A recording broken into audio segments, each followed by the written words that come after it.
teams remain at the Gold Club World Championship after the first 2 were eliminated yesterday. And after today, 2 more will join them, leaving us for the top 4 of the event.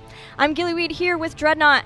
In Dread, what we are left with now is very interesting because it's Europe versus China, but yesterday was a surprising result to a lot of people. Yeah, I feel like every series yesterday had some surprising results. Yeah. The fact that Beyond the Game was able to get those games off of CE, and then more importantly, SPT taking out Roll20, it has made the power level of China very hard to be able to evaluate. Luckily, though, we have today's games to really be able to hone and figure that out. Yeah, what we see now is the next 2 elimination matches with Europe versus China in both. And what's pretty cool about these is both of the matches that we'll see today went 1-1, draws in the group stage.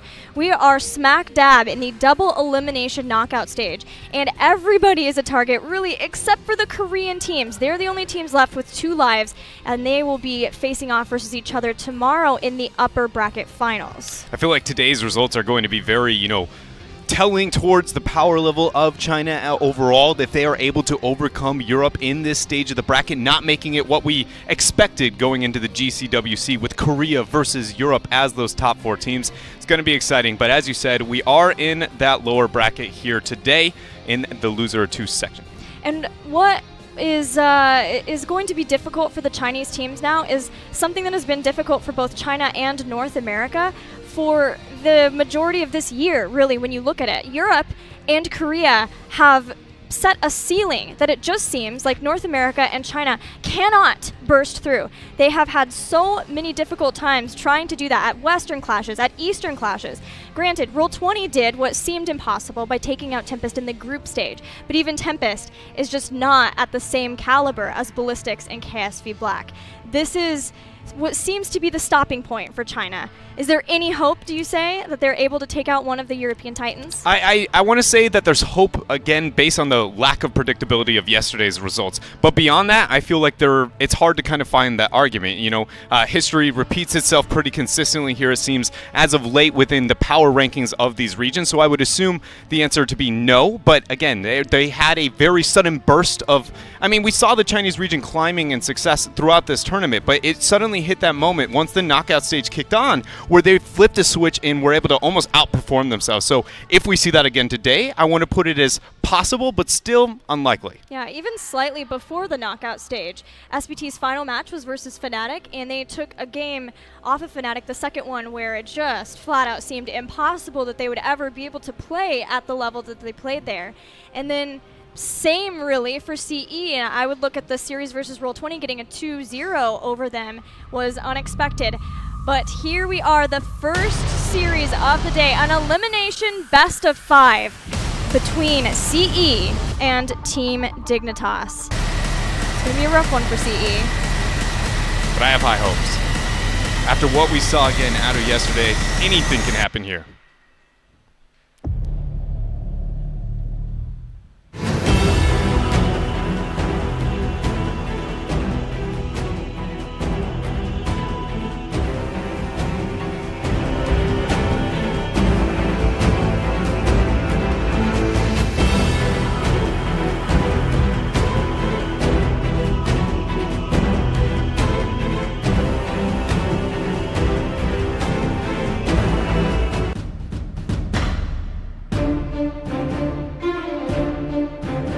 Team Dignitas in the blue. Team Dignitas versus CE. We're still trying to figure this out, how this whole thing is flowing. I thought for sure that was it. Dignitas is going to bust out, be like, we're ready to go. But in fact, we got a couple more minutes, but we'll be getting into it, guys. I feel like, we've laid the landscape pretty well here, knowing the regional strengths. But maybe is there anything specifically, isolating these 2 teams rather than looking what has China versus Europe done in the past? What about CE versus Dig from your point of view? Well, I would like to talk about Team Dignitas and how they're feeling going into this match. They didn't seem at all concerned when we talked to them earlier today. Yeah, we got to sit down with them a little bit, both at lunch and then also back at stage a little bit. And Snitch, I asked them, what kind of confidence they had, and it felt like they were very comfortable just kind of going like, we think we are the dominant team here. Even though we did have struggles, as you talked about the 1-1 versus the last time they saw CE, they feel like that was a more nervous state for the team, and that they've only gotten better since then. And now they consider themselves, kind of the top dog of the group, or not so much the group, but at least this series. Yeah, Team Dignitas is so interesting because they came in and we're treating this sort of as just a learning experience almost at the time, and then yet something seemed to have switched for them. Maybe they didn't realize just how strong they really were, even just coming out of the gates. And all of a sudden we saw Snitch tweet after the group stage that he was like, we'll just have fun at this tournament, guys. And then now he changed his mind and he's like, if we don't win, I'm going to be really mad. I really kind of appreciate that, seeing that mental trigger being switched there for Snitch. It feels like for me that's kind of that true competitor mentality, that the minute you set yourself with realistic goals, but the minute you have any taste of possible victory in a situation you didn't expect yourself to have that in, you suddenly have blind pursuit towards the opportunity of victory and chasing that down. That being said, I don't feel like Dignitas is maybe setting themselves with unrealistic expectations now, but definitely re-evaluating what they want to make happen within this tournament and that goal. And I think it's awesome to see. Well, do you think that will end up changing anything strategically for Team Dignitas? The biggest thing would be that they might find themselves in situations where they're overly pressured because of that, because suddenly they started out with a man that has nothing to lose, but now you have that, again, the reevaluating, you have a new goal, a new bar being set, and I think that not necessarily with a specific pick band, like out the gates, I'm like, oh, this has to be picked, this has to be banned, but I think you might see some maybe uncharacteristic trends based on that new goal.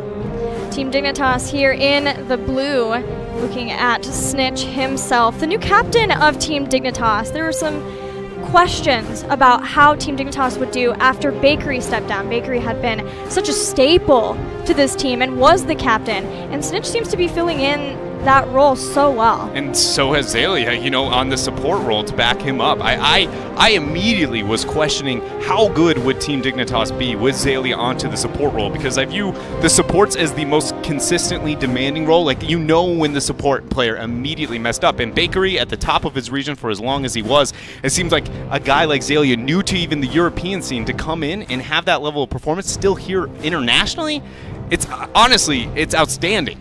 But you know what? Bakery always had faith in Zalia as soon as they picked him up. So I have no doubt that he had a lot of faith and was able to give him some pointers as he switched over to fill those impossibly large shoes. Their opponents, CE, a lot of people see them as the #1 team in China. It's debatable. Results of just within the region, that's not the case. But how they have been able to play versus some of the top teams here at the Gold Club World Championship would say that. CE always reminds me sort of a Chinese Fnatic almost. When we look at the number of playmakers, anybody could be a playmaker for this team. That's often something that we said when looking at the old roster of Fnatic. Yeah, it is awesome. I agree with you on that point when looking towards the Fnatic roster. But Fnatic, I feel like, had a bit of the best of both worlds in the sense that they had 5 playmakers who could make that playmaking opportunities on their own. But then when you watch them work as a unit, it just seems like it added up to more than those parts. But with CE, the kind of sum and what that equates to is still kind of lacking. They have a star-studded roster, but when they work as a unit, it feels like there's still that synergy being missed for them to maybe not reach their full potential. Yeah, they do seem to have made sure to draft heroes that still fit them really well, especially now that they've moved off of double support. You guys talked about it yesterday, wondering how they would do playing almost every single game double support in the group stage and then switching on a dime and playing every game yesterday in the single support setup. They're bringing in a lot of these old heroes that the players are known for. Paradise, even back to X Team playing Zeratul. Aluful, finally, in my opinion, back on his Kharazim. Got it 4 out of the 5 games yesterday. BTG gave it to him. And we were touting how amazing that was even as early as before the mid-season brawl, which unfortunately they couldn't go to. So having those kind of picks may be what's giving CE the success to get to this point. They just have to now get through Team Dignitas. Map number 1, as we saw the map picks and bans come through very, very quickly. Draft already kicking off. It is going to be Towers of Doom, selected by CE. This is a map that they have shown, kind of leaning towards in preference. Not as high as some of their other maps, but definitely one that we have seen them be comfortable picking up. So not surprised to see that selected, and I feel like it's going to be a map where they can rely on that team fight opportunity to really get an advantage over Team Dignitas. It is going to need a specific amount of macro play, and I feel like that's why I'm kind of having this hesitation, because though Towers of Doom in the end is a map that you always have to be able to win a team fight, it does have enough macro mechanics that I immediately go, what is CE going to do to be able to stop that? And both of those heroes are right down that alleyway. Lucio with the rotations to help them have, I mean, the innate mobility to transfer around, and then Dahaka there on the side lane, Gilly. Yeah, usually there is always a global first pick for CE, so they do get Dahaka, and then they get Lucio over the Karazim. That doesn't mean that we won't see them later on go into the double support with Karazim if given the opportunity, but I'm not sure that Team Dignitas will give them that chance. Team Dignitas, though, they get ETC, and ETC has been a very, very strong hero so far in this tournament, and especially now that the changes have come in and we're seeing less and less double support, more so double warrior. Also, I just want to say I love the Tracer ban from CE. They're skipping Tassadar completely. Yeah. They know that Dignitas sometimes will run Tracer even without the Task Tracer pairing, so they say they'll have none of that. I mean, I agree with you. The removal of the Tracer there suddenly makes, I mean, because immediately, normally we'd be like, well, there's the Task Tracer rotation. Poi going to be using the pulse bombs. Dignitas, though, they're going to pick themselves up this Greymane and Arthas, a very well-rounded composition so far. A pretty good denial in terms of having that solo laner to be able to hold his own into Dahaka, but more importantly, some of the synergy with Lucio and Arthas. Though we do see Dignitas pick up that ETC into that first pick slot, I do want to say that I feel like JPL, I'm already looking at where those mosh pits, if they go into the mosh pit in this game, how successful are they? Because it does feel like sometimes they can be a bit more, you know, missed than hit. Any chance that you think that will be a stage dive instead of a mosh pit as a way of trying to keep up the globals? It very much could be, because Arthas can do well in terms of the 1 versus 1, but this is a map that you need that global pressure into later stages. It's not like that kind of tomb as long as you can hold your own. So it's likely you could see the ETC make that transfer over. It doesn't have to be either one, but the biggest thing is just if at any point we do see that ETC of that high priority for Dignitas in the series, and we see those kind of mosh pits being missed, that's something you almost cannot have whenever you have, I mean, it is your first pick slot, right? That character must be impactful throughout the game. You know what this does do? With a Garrosh ban, ETC pick, and Arthas pick, Dignitas are focusing on Wind fairly heavily. So we'll see what he wants to play here. Genji ban from CE, it does still leave Shuyu's Vala up. And we were kind of analyzing some of the drafts yesterday before this series started out of CE, and it felt like there were a couple moments where they were maybe lacking faith within Wind, or at least pulling away from the high priority into the Tyrael, which we had seen in the past, not only for the amazing plays he had way back at the Eastern Clash, but then more importantly, some of the performances that he had here, it seems like it just wasn't as, again, that kind of synergy that we were talking to here from CE. Individually, amazing players, but the coordination has been lacking here. They're going to pick themselves up in Ariel and Vala, double support, a lot of pressure onto the side lanes. I mean, it's a very old school strategy here being shown by CE. Let's see if Team Dignitas moves on into the Li Ming as they set up for a potential double reset composition. They already have the really good front line. And then whatever hero Zalia wants to play now. And Uther is a possibility as a Divine Shield for Greymane, also giving armor. But they get the Stukov.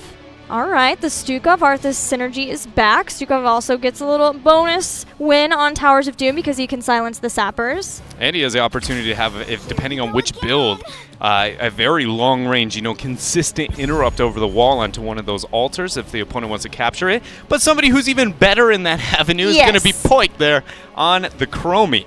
Also helps against the sieging.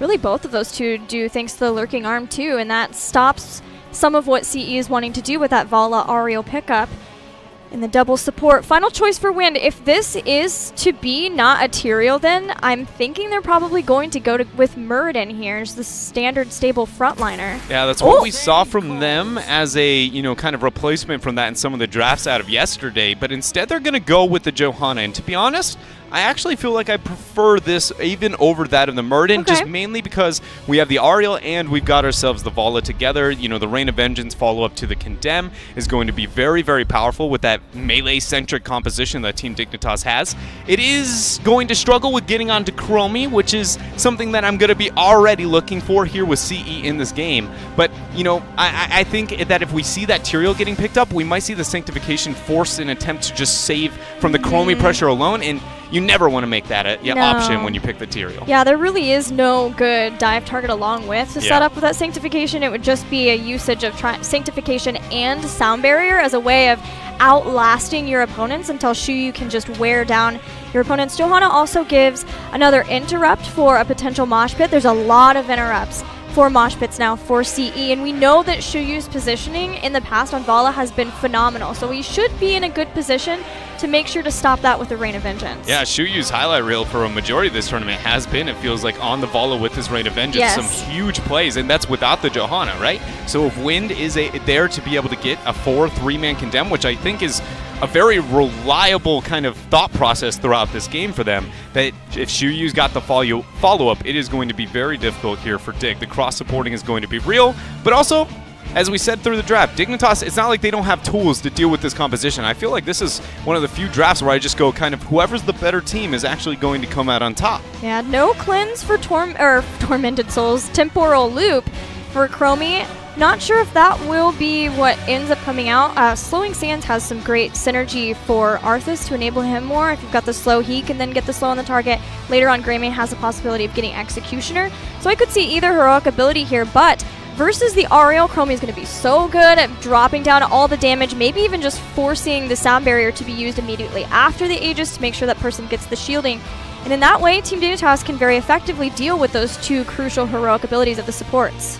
The one situation that I find, that I'm fearful for CE, kind of looking at how these team fights are going to happen, is the Chromie. Poik is going to be just raining damage from the backline, and generally, when we look at Johanna play as a solo warrior, she struggles at finding a way to get onto those heroes, and a map like Towers of Doom, it positionally accents Chromie as well to sit in those almost unacceptable areas for you to kind of dive onto without taking a very high-risk, high-reward play.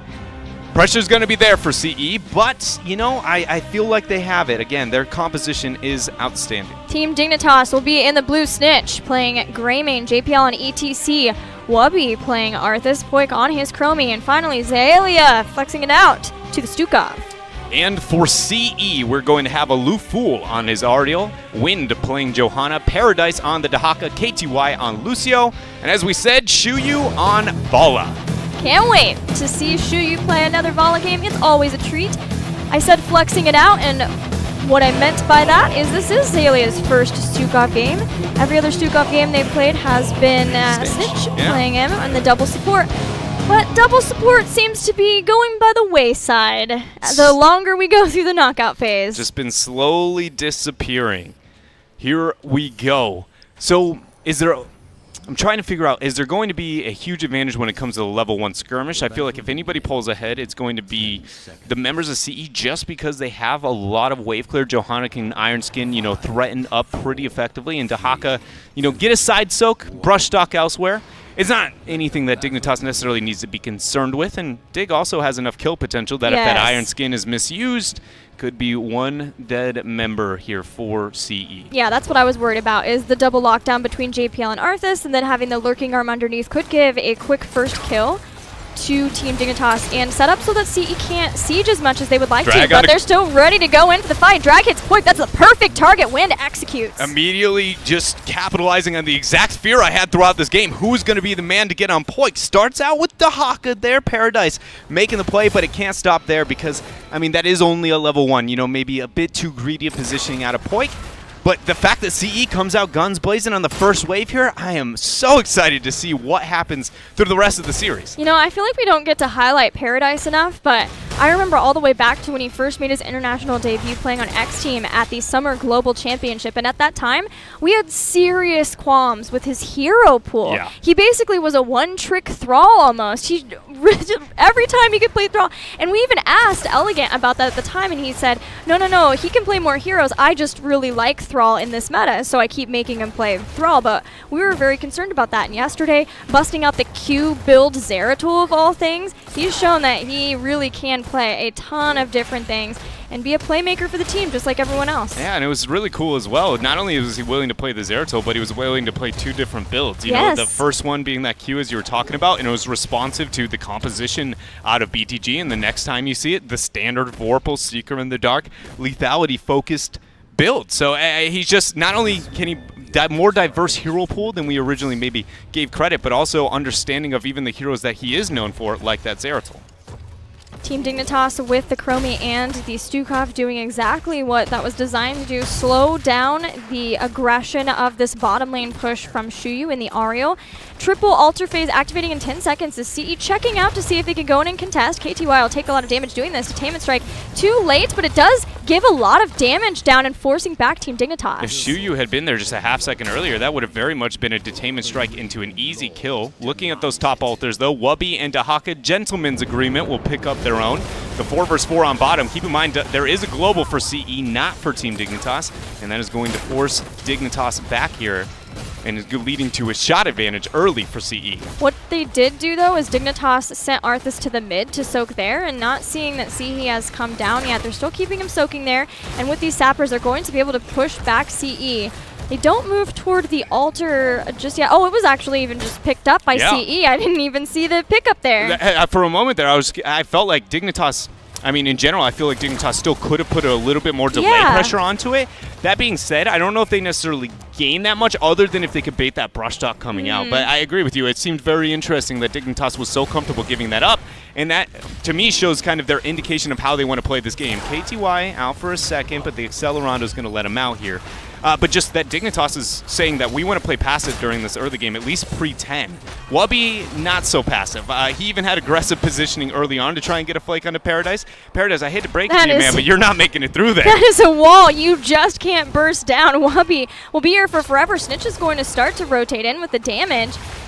Nice dodge on the Howling Blast. He's not out of danger yet. He was still in the Frozen Tempest, but finally makes it back just to make sure. He drops the Dark Swarm and gets to the kill zone. And so this is a little bit late to bring this up, but I wanted to highlight that Wind was using his Iron Skin very, very early with the pressure that we saw Dignitas try and apply on bottom. It was not necessarily a situation that would have provided a threat, and he really didn't gain any value out of it. And though the build here is going to allow that to be a bit more forgiving on his Johanna, we've got to be keeping an eye on that, because Johanna really, it feels like the thing that separates good and bad Johannas is the Iron Skin usage at the international level, because so much pressure is applied to these warriors. Yeah, and it's such a long cooldown timer for that too, but to be able to use that as Wind is likely to be the last one retreating now, Detainment Strike hits Shuyu, being stopped by Wubby, doing the exact same wall as he did before. Vaults out of the range of Dragon's Eye, still just barely living, but finally Snitch and a well-placed Howling Blast will be the end of Shuyu just in time for this Alter Phase. And it could not have been timed better because of that. They're going to try and make the transition so much Wubby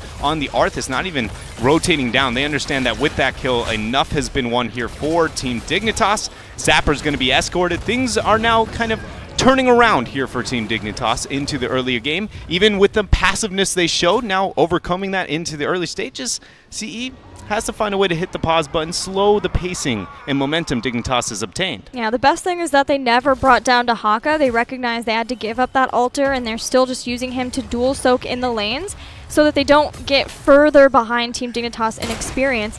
But Dig is approaching heroic abilities faster, and they already have the slowing sands, which makes sieging even more difficult for CE now. All Team Dignitas are doing are just keeping CE back here in the bottom lane while they continue to soak up, getting closer and closer to heroic abilities. And when they're winning they have Greymane and Arthas, which are two dominant wave clears. They aren't maybe better than Dahaka, but they're close enough and slightly, ahead enough to be able to make sure that this one-man Paradise soaking squad is not going to work out. They lose a lot of experience onto those side lanes, and that's not even counting the fact that Wubby's done such a great job of getting that body block. There we see Wind, Iron Skin already used, Power Slide follow-up. I don't know if the damage is there. It is another kill here for Dignitas. Yeah, you could tell the minute that Dignitas saw that Iron Skin go down, there was no way they were going to let Wind go after the fact. Lots of control between the zoning, lurking arms, the power slides, the howling blasts, which wasn't even there for that part, but it's still so much control from Team Dignitas, and that's why you were talking about how necessary it is for Wind to make sure that he does save the Iron Skin until it is absolutely necessary. And it's only going to get amplified now that we see Mosh Pit is the selection there for ETC. That is going to be one of the biggest tools they use to make sure the Condemn is going to hit the interrupt and not being forced to use their heroic. Level 10 here online for Team Dignitas, and now here for CE2. Everything as you would expect with the Rain of Vengeance to make sure that Shuyu can offer another way of interrupting that Mosh Pit too. And we've got an Alter Phase starting. This is going to be where we see how CE deals with the Poik problem. Throwing out all that damage. Power Slide already used there. Wynn's going to go ahead and use his Iron Skin. Alufu is stuck into the slowing sands. That is a very out-of-position support. It forces that Aegis. Yeah, he has to use the Aegis, but he's still going to come out in that Blessed Shield misses. Vala is dead before the Sound Barrier can save. Things are falling apart for CE in this fight. They'll have to give up another altar to Team Dignitas, who pull ahead in the core health. And after that first escorting of the Sappers down below, if Dignitas decide that they want to now either pick up their own or just make the rotation down. Excuse me, actually, those aren't even up. They're just going to make the rotation down and siege up here and open up the map. The minute that with the composition that CE has, because normally when you see the Ariel plus another support plus the Vala, you're the ones dictating the rotations because you have such good long sustain and just poke and siege onto those front walls. If Dignitas is the one gaining the control in that aspect of the game, I feel like things are going to fall apart a little bit faster than we've already seen here in this early game for CE. Yeah, I'm not sure why Aloof found himself in the position that he was in the slowing sands in that fight. Whether he was just thinking that he could get the flank for a detainment strike to follow up and Poik just caught him out with the slowing sands. Once he was in there, he moved forward even further into the fight too. And I feel like follow-up CC is definitely good for him if he can hit the detainment strike, but making sure that he doesn't have to use Aegis on himself. Then the Chaos was there, immediate switch to Shuyu, and then it just wasn't, a Sound Barrier takes longer for them to make sure to activate. Blessed Shield goes down, Shuyu once again is in trouble, but uses the Rain of Vengeance, immediate Crystal Aegis now, but here comes the damage from Chromie as 2 fall down, 3 fall down with a follow-up Mosh. Well done by Team Dignitas, excellent synergy. And JPL making me eat my words right there, perfect positioning, knowing that the minute that the Aegis drops, he just takes 2 steps over to the right. He's like, here's an Ariel. When the Ariel Aegis drops, I'm going to find myself the Vala, securing more kills. Very well done. And now Dignitas, they just look unstoppable here. They have not only a colossal experience advantage, but those shot advantages as well. And 2 more altars are up. There's no way CE is going to be able to catch up to the 13 talent here. This is now, what is this, 6 shots are available, and that's only if we see 1 altar picked up. It is a realistic situation that Dignitas picks up both of these. Yeah, there is no 13 for CE, but I feel like CE probably are going to feel the need to contest it anyway. Well, Stukov weighted interrupt. push will stop. That was such a good job there, and it made nobody have to risk their positioning here at all for Dignitas. But look at this collapse. Paradise up above. Oh, he doesn't hit Poik. Oh, the flashlight was really good, but the follow-up location of slowing sands. Now Shuyu, this is in a very risky place. Power slide catches. KTY is there too, and with a vault, you'll be okay. Now the slowing sands being put behind, so if anybody from CE step out, the retreat behind this is going to be really rough for them. The Howling Blast didn't land, and the 13 talent tier's almost here. Shuyu throws out another Q. Army of the Dead's going to be used, and Dignitas wants to fight Chromie. Just one shot. Shuyu, Poke, hitting both of those spells. Blessed Shield comes out, but at this point, when you lose your main damage dealer, it doesn't matter. This is Dignitas just dominating. That 3-man Howling Blast, and suddenly Ariel blows up too. Crystal Aegis and Sound Barrier, you have to know that the damage is going to come out, and Poik is just landing skill shot after skill shot. It's too fast for either person to save each other, to save Vala, anybody.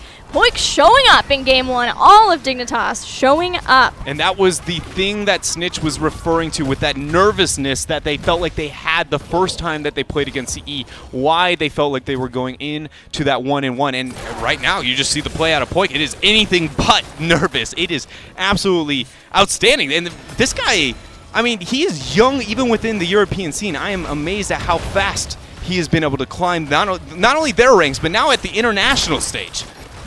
Yeah, those Dragon Eyes are more than a thorn in CE's side. They are ripping them apart. CE now set down to 14.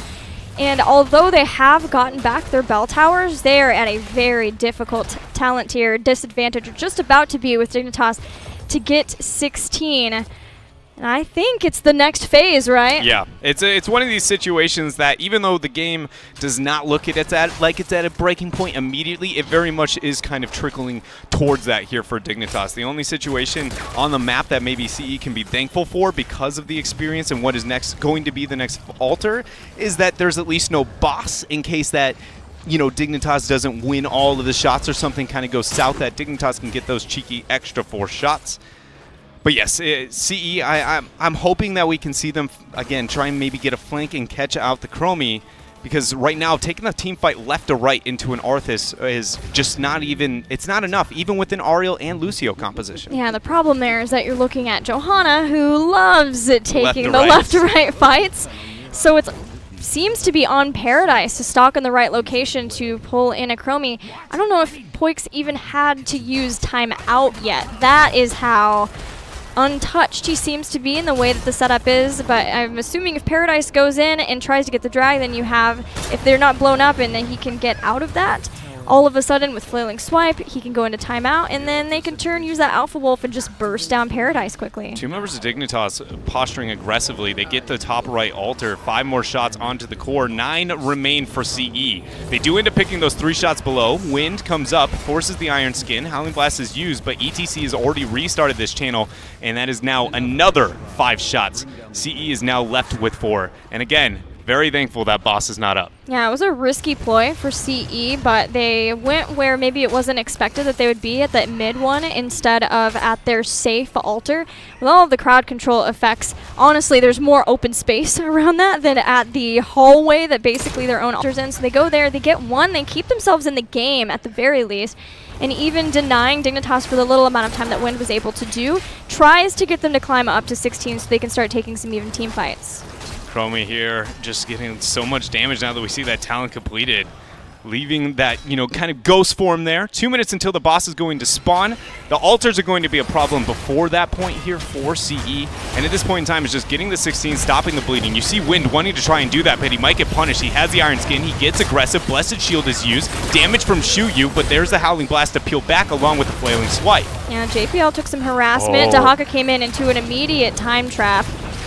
And Poik, ever watchful of his position, just pulled back further and further while still making sure to shell out all of his abilities. CE are so close to getting 16, but a lot of their engagement's been used now that Wind has used Blessed Shield. Though it is a lower cooldown, it should be back up very soon. Dignitas has bottom bell tower prepped to be converted, middle is getting whittled away at, and when that happens, shots are going to be raining onto CE's base. They only have about 10 to 15 seconds to convert that top bell tower. Dahaka is going ahead and already starting this, but I can't help but feel like the resources are not committed fast enough for CE to be able to stop this situation. Yeah, it's just the Dahaka up in the top lane. They are doing their very best to give him the time that is necessary as Wind goes in again using the Iron Skin, condemning multiple members of Dignitas off the point. The altars are activating soon, but we might not even make it to the altars. Paradise doing his best. There is the 1-shot 3 left. I believe this will be fast enough for a hold, but there's only going to be, what is it, 2 shots now remain onto the core, and Dignitas doesn't even have to respond to this. They are going to try and set a trap. JPL not as quiet as maybe he would have liked, sniffed out pretty quick. He is there. Wind's already used Iron Skin here. Shuyu, though, is the target. Takes a lot of damage from Poik right at the beginning. Sound barrier goes down. CE still in the fight. Ball blown up very quickly by Poik as the Flailing Swipe comes out. CE losing so many of their health bars with both Johanna and Paradise falling low. Dahaka taken out. 2 kills for Team Dignitas. Poik, I feel like, actually can see into the future. Like, I know that the character can, but he genuinely has that level of prediction here on those rotations. Dignitas, they back out, get the altars, and this is going to be game number 1 in, I would say, pretty reasonably dominant fashion there. 13-1 in kills over CE. Yeah, and 29 in the final core health of Team Dignitas to the 0 of CE, obviously, since that's how you lose the game. Even though that game was pretty dominant from Dignitas, even in that last fight, I want to highlight just Paradise. He made a really good attempt at trying to get that dive. The fear I had throughout the entire game, he did get the brush stock necessary and actually got the drag necessary onto Chromie, but Chromie sent out a cycle of spells legitimately a fraction of a second before and got the 1-shot trade up. It just... You could see the intent from Paradise and the rest of CE, and that's the things that are why they've made it this far through the tournament. Yeah, and for the most part, CE, when they've run this kind of draft before, Shuyu's positioning has been great, and they're on top of being able to keep him alive, but it was obvious that CE just could not figure out when Shuyu was going to get blown up, and that comes back to Poik, but also the incredible drafting of Team Dignitas to recognize what CE was going to be doing, wanting to siege with that. They stopped that. Then they have the Greymane and the Arthas to push the other 2 lanes so heavily that they just got a massive lead, even though it didn't feel like it at first, even giving up 2 of the 3 ultras in the first phase. Just very, very focused on pushing out the lanes as much as they could. Yeah, it just felt like it's pure calculated play from Dignitas, because I think that's a great point you bring up. No surprise there. The guy, I mean, hello? He was just making it rain. It was just, he didn't miss. So I'm not surprised to see the rookie there, Poik, getting our MVP. I forgot what I was going to say. Honestly, I had a point. The drafting of Team Dignitas to have all their bases covered. Yeah, they did do a great job of dealing with that. I forgot it. Honestly, I have nothing to accent that. All right, well, Feels it's gone. bad, man. CE